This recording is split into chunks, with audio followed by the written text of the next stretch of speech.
Soybean যদি রান্না করি তাহলে খেতে চায় না, অনবরত সয়াবিন রান্না করেছো, আর যখন এই মুইঠাটা রান্না করব তখন একদম হাসতে হাসতে খেয়ে নেবে সবাই ভাত।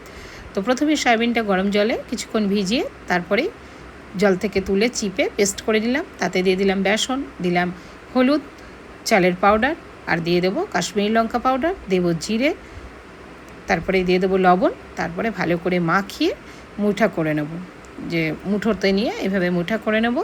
আর কম তেলে এটাকে হালকা করে ফ্রাই করে নেব। ফ্রাই অবস্থাতে খেতেও অনেক ভালো লাগে। আর তারপরে ওই তেলেই দিয়ে দেবো তেজপাতা, শুকনো লঙ্কা, কালো জিরে ফোড়ন। তারপরে ওই যে পেঁয়াজ, আদা, রসুন, কাঁচা লঙ্কা পেস্ট করে নিয়েছিলাম সেটা দিলাম 2টো টমেটো কুচি করে নিয়েছিলাম সেটা, লবণ, হলুদ, কাশ্মীরি লঙ্কা পাউডার। এবার ভালো করে মশলাটাকে একটু কষিয়ে নেব। এদিকে আলুটা ভেজে নেব। মশলাটাকে আমি ঢাকা দিয়ে দিলাম। এবার ঢাকনা খুলে যে দেখুন কালারটা কত সুন্দর এসেছে, অসাধারণ লাগে খেতে, একবার হলেও বানিয়ে দেখবেন। এবার আলুটা দেওয়ার পর জল দেব, পরিমাণ মতো জল দিয়ে মোটামুটি 10 মিনিট মতো ঢাকা দিয়ে দেবো।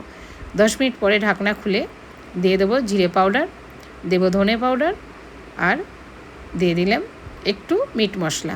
তারপরে আবারও 5 মিনিট মতো ঢাকা দিয়ে ঢাকনা খুলে দিয়ে দিলাম গরম মশলা। এবার একটু নাড়িয়ে মুঠাগুলো দিয়ে দেবো। হ্যাঁ, তার আগে দেবো ধনেপাতা কুচি, কারণ মুঠা দেওয়ার পর আর নাড়ানো যাবে না। এবার একটু নামিয়ে নেব।